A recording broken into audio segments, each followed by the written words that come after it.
Welcome gamers, this is Collapsae and this is New Game Gravity. Today we will answer all the possible questions about Last Mage Standing for a newcomer, a person new to the game and who may wish to enjoy some short matches or some longer sessions of playing when you're inclined to battle it out with mages from across the world.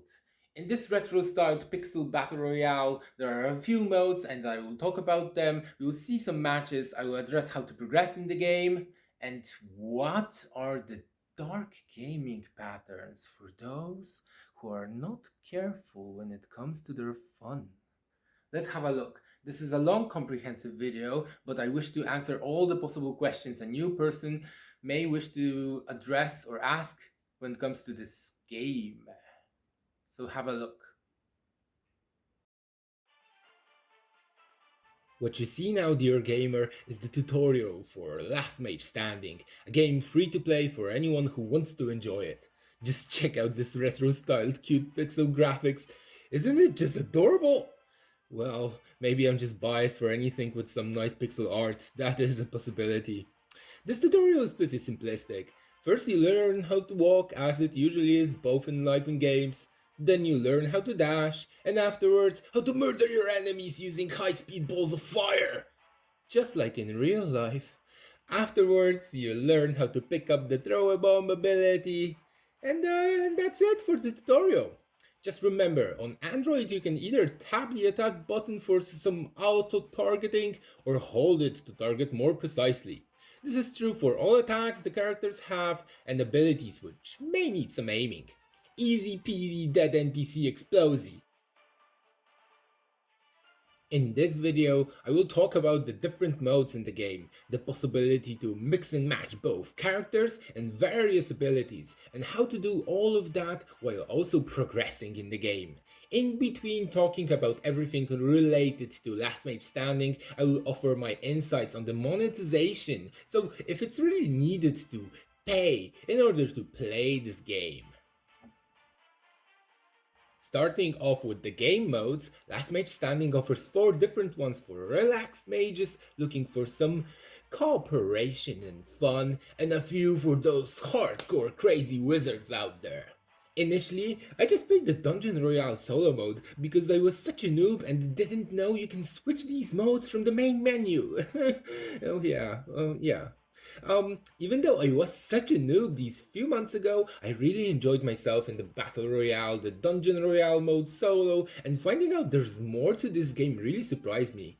I didn't need more and I've got it, which is really awesome because sometimes you don't feel like stressing it out when sitting on the toilet in the morning.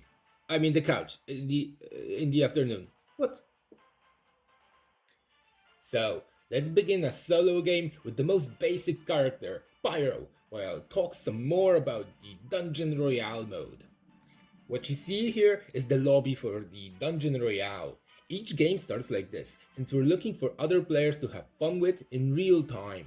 Dying here has absolutely no consequence, so feel free to, check some different combinations of abilities and smash some things around. You respawn instantly if someone kills you off. Once the match starts, you'll be able to position yourself on the automatically selected area. The areas in this mode are selected based on how many players joined the game. When not many players join this exact session, you'll be thrown inside a smaller area, whereas when many players join, the area will be much larger, so that you don't kill off each other instantly. This solo mode is for all those lonely loners on the lonesome low nodes there, and it does appear it's the most difficult mode in the game, especially at the beginning when you don't really know what's going on, who's a friend, who's the foe, and before you even realize that there are no friends. At least not in this mode. But then again, if you're not very good, it's the quickest game you'll manage to play, just to get a hang of the controls in a live environment. Oh, and speaking about time, you may have noticed the counter in the corner there. This basically counts down the time to another moment when the entire area gets smaller, shrinks, shrouded in poisonous fog. That fog drains your health if you step in it, And the poisonous fog is something unique to the Dungeon Royale mode, which basically prevents players from trolling around by hiding somewhere on the map and trying to squeeze in a last moment victory through building some kind of a killjoy. Yeah, players. Well, the damage the fog deals isn't all that significant, but it will end you if you don't leave it for a moment or two. Implementing such a solution makes the battles more quick and interesting. I remember one solo game when there were three of us in this tiny square and the entire area was already consumed by the fog, so much that it didn't even shrunk anymore. Wow, gamers, that was an intense battle, I'll tell you. In the end, the third guy won, since he was trying to survive while me and the other one tried to off each other. That was a good battle, despite the result. In the Polish language, we have this little saying that goes somewhat like, where two people fight, the third one benefits from it. And that battle was a perfect illustration of just that. So, since you saw how it went in the solo mode, let's have a look at the other mode, still in the Dungeon Royale section. The option just below solo, the 1-3 mode with the 3 people icon, is the trio mode. In my opinion, it's way more casual and just friendlier for the new player. In the trio mode, you don't die permanently as long as even one of your teammates lives. The trick or the goal here is to kill off all 3 players from an opposing team before they respawn. Respawning takes a few seconds, so it is vital for you and your teammates to cooperate. Otherwise, the opposing team will continue respawning and might just eliminate the team that you're in. And I'm saying this mode is more on the casual side, since you don't need to rely only on your own skills to perform well. Sometimes having one skilled player is all it takes for a team of 3 to win against all other teams, whether it's just 1 or 5 other trios. This trio mode also has the map selected based on how many players join in the lobby. Sometimes you'll find yourself in a smaller area with just one opposing team, while at other times your trio will battle against 5 other trios. Personally, I just love these big fights when they happen. Oh, the arrows on the screen show how to reach your teammates. Personally, at the beginning I usually separate from them to take a moment to collect some abilities, something I will tell you more about at a later time in the video. The other 3 modes outside the Dungeon Royale, modes which you can choose from are Destroy the Crystals, which you see right now on the screen, Hold the Gold, and Crystal Defense. All of these modes are more cooperative ones. In Destroy the Crystals, there are 2 teams, and usually most of the players just don't know what's going on, and they treat it as a multiplayer brawl. Well, it is one, but the purpose, is to destroy the enemy's crystals, as the name suggests. Well, it's not that easy anyway, since the crystal fights back and zaps your health away when you get too close to it. It's a fun mode, but for some reason, as mentioned before, players need a moment to understand what it is that they're supposed to do. I don't know why. Maybe there are noobs more noob than this noob speaking a noob? The last 2 modes, Hold the Gold and Crystal Defense, are appearing interchangeably. Either the first one is available to play, or the other one is. Yeah, that explanation was a waste of breath. Hold the Gold requires you and one teammate to collect as much gold from around the map as possible until the time runs out. You do that while also attempting not to die from the hands of other gold collectors or the NPC monsters, which also drop the gold. You can find gold around the map itself or from the clutches of dead mages that you've just murdered in cold blood. Wow, a little sadistic, isn't it? Yeah, but it's also fun, since you do need to put some tactics here, either in order to stay alive for as long as possible, or to just, collect the gold. The gold, so your score, is based both on your own and the teammate's gold, so this does require a level of cooperation, or at least some skill. The last mode, Crystal Defense, is players versus monsters, so it's all co-op. You may select one of 4 different maps in this one, and when the game begins, you need to fend off waves of various monsters and prevent them from breaking the crystal. You know, you defend the crystal, since it's crystal defense. Some skills you collect here are very unique to this mode, and those require you to pay in gold to deploy them, not just mana. Gold, which you collect from across the map, similar to the previous mode, the hold the gold one. Now, since we've got all of that covered, let's dig into what makes Last Mage Standing a more complex but also an amazing and fun game. The 19 unique heroes as of the moment of recording of this video, and the 28 selectable abilities. Each hero that you unlock, more on that later, has a different attacking ability with a specific power level and area of effect. They possess their own dash with a specific to that character cooldown. These characters, the heroes of Last Mage Standing, all have their own strong and weak sides, so it doesn't mean that one is necessarily better than the other. No, this is, in my opinion, what makes Last Mage Standing really stand out, and a really balanced game at that. It truly is. You could roughly divide these characters by saying that they're range or melee ones, but it's more complex than that, honestly. This is just due to their dashing ability, the amount of health, or the attacks that they perform. Now, the really awesome part is that you can freely combine any unlocked character with any of the unlocked abilities. All abilities have a cooldown time and a specific mana cost, and every player is able to select just one starting ability to enter a match with. Each player can hold up to 3 different abilities in total during the match, something you saw in the footages that I recorded, while I opened chests and collected the abilities. Sometimes I just dropped them. As you can see, the abilities are very much unique. Some just deal damage, while others are a bit more supportive. You can mix and match the characters and the starting abilities based on your personal preferences and the playstyle that you enjoy the most. The customization is something that I adore in how Last Mage Standing is designed. It offers freedom, fun, and a bit of wackiness to how each match plays out.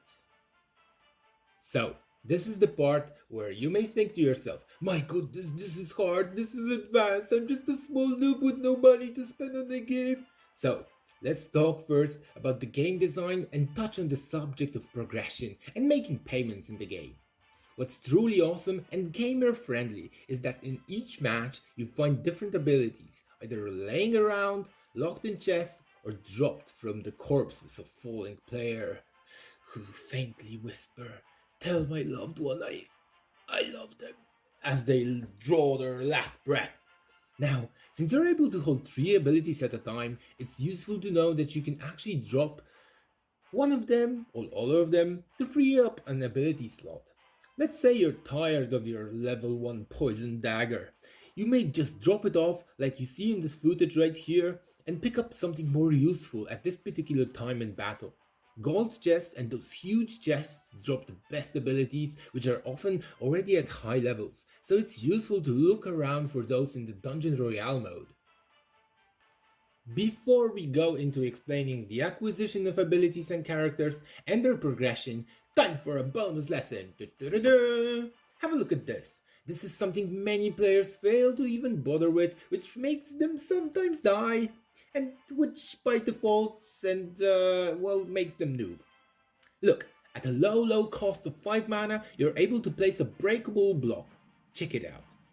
Now, these blocks are breakable, but in the heat of battle, they may just save your happy cute little pixel butt.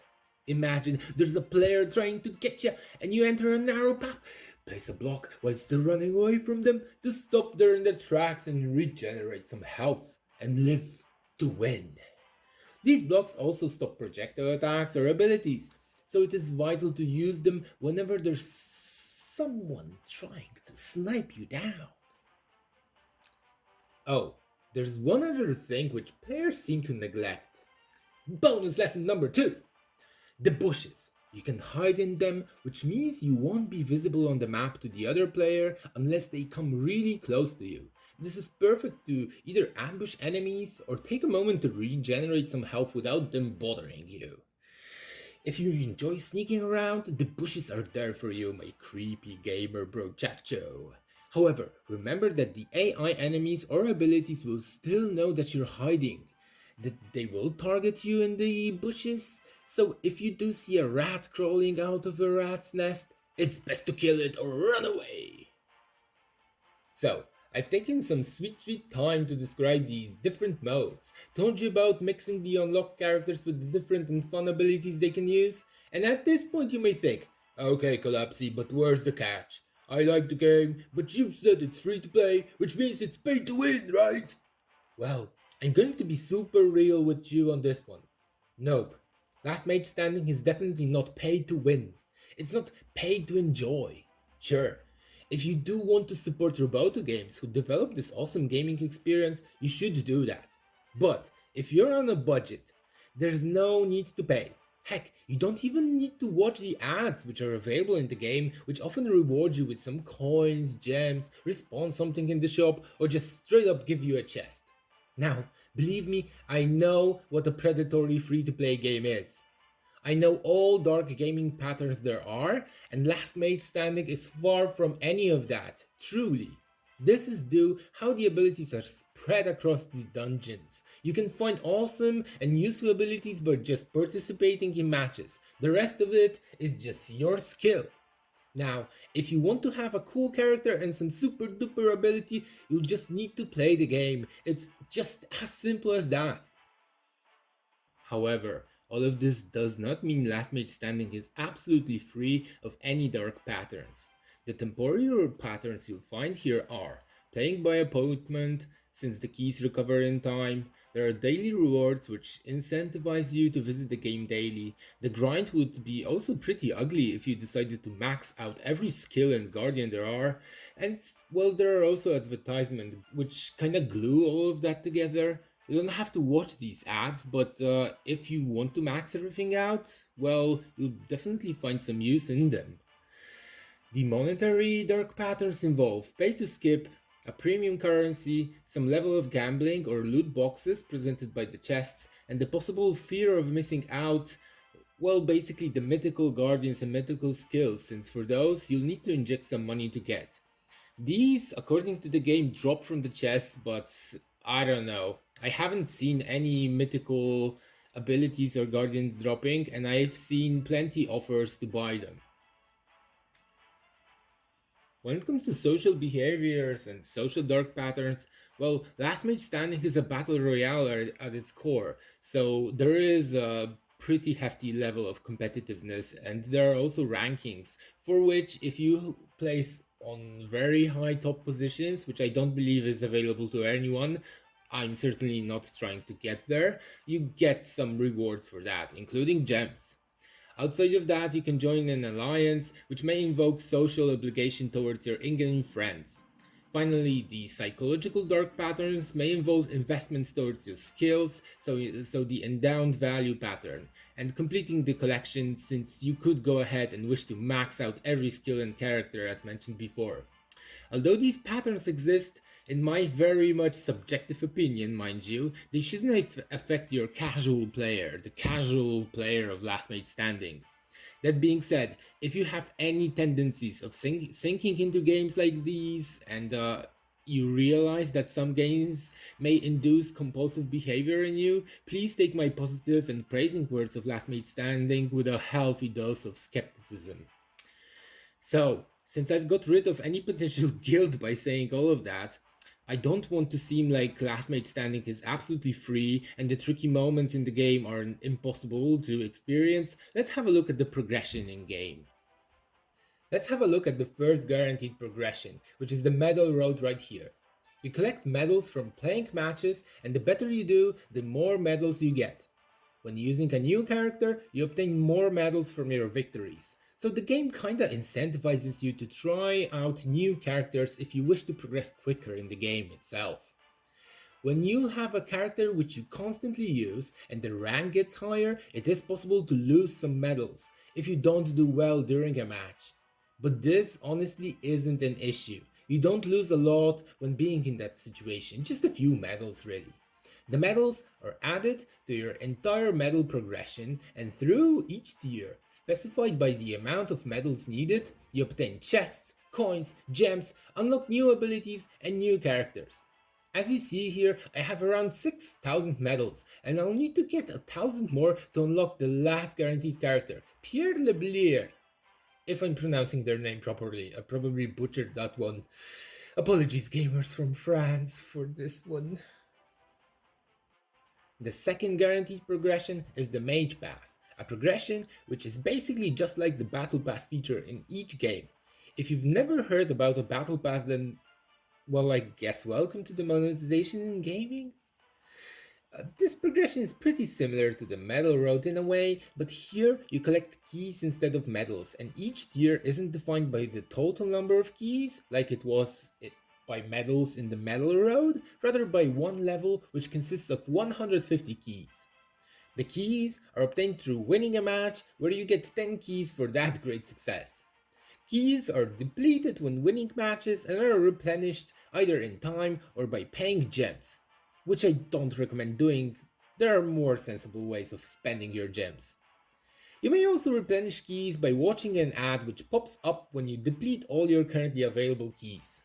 Since this mechanic is similar to the Battle Pass, in the Mage Pass you also have various quests, which straight up give you keys upon completion. Let's get back to the Mage Pass itself for a moment. This is something for those of you who are not familiar with the Battle Pass monetization feature in games. You can see two lines of progress, one at the top, the other one at the bottom, and your level in the between. On the left hand side and the upper part of the screen you see Season 4 Spinning Destroyer. That's the so-called Premium Mage Pass route. You can see the prizes are kinda better here. To obtain these upper prizes, you need to spend gems once, and only once, to unlock the possibility to do that. I can't really recall how many gems this needed to become unlocked. Something like 470, I think? But I'm just terrible with remembering numbers. The lower price tier is something you get at no cost. You just collect the keys here. When you do purchase the Premium Mage Pass, so the upper tier of prizes, you get them all up to your current level. Now, to address whether it's necessary to buy the Premium Mage Pass. No, it's not.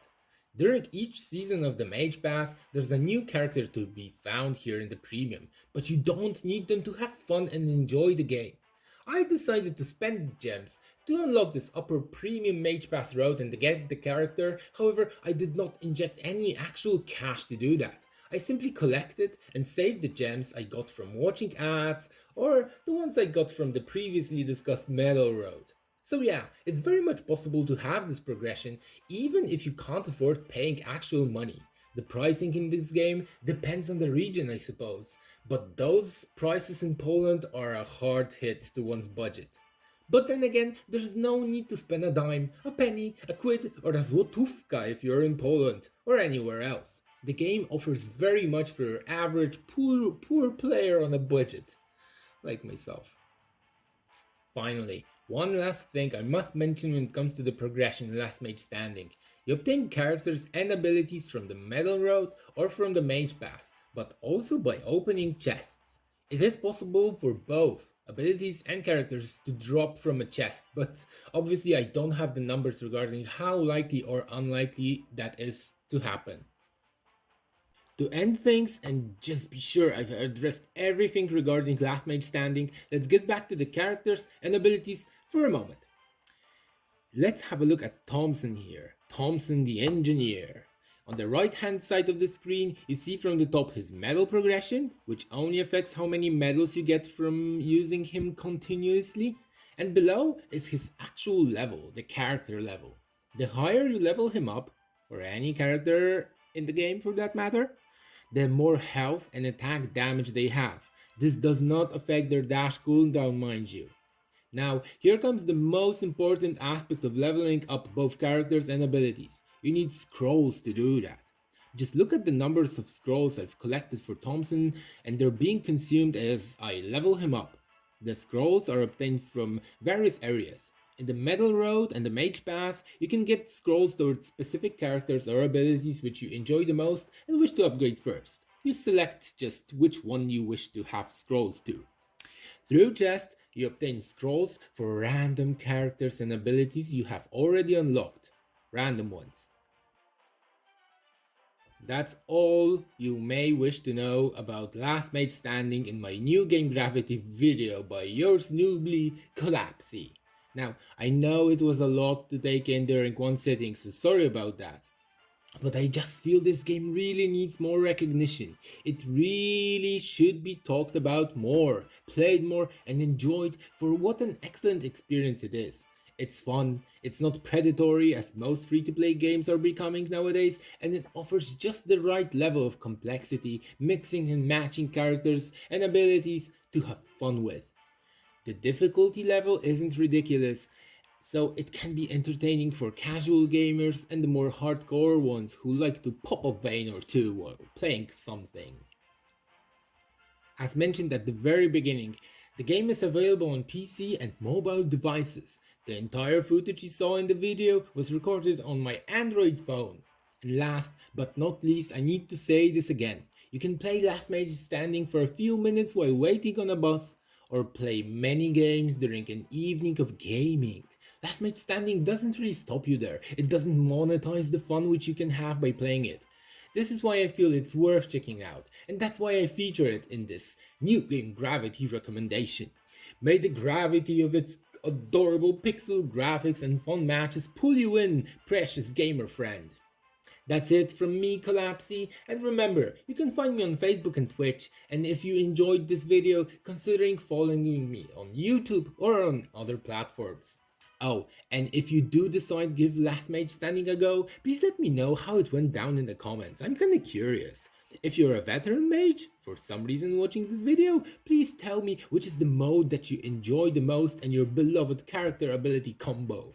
Personally, I enjoyed playing as Azai or Hanzo with the Wraith ability in the Dungeon Royale. Finally, if you found this talk of any help and wish to hear me tell you a bit more about the possible combinations worth considering, maybe go through the pros and cons of characters and abilities, let me know. I don't think I'll record such a video just for the heck of it, but if there's any need, then why not? Take care, mages, and may the cooldowns keep you cool.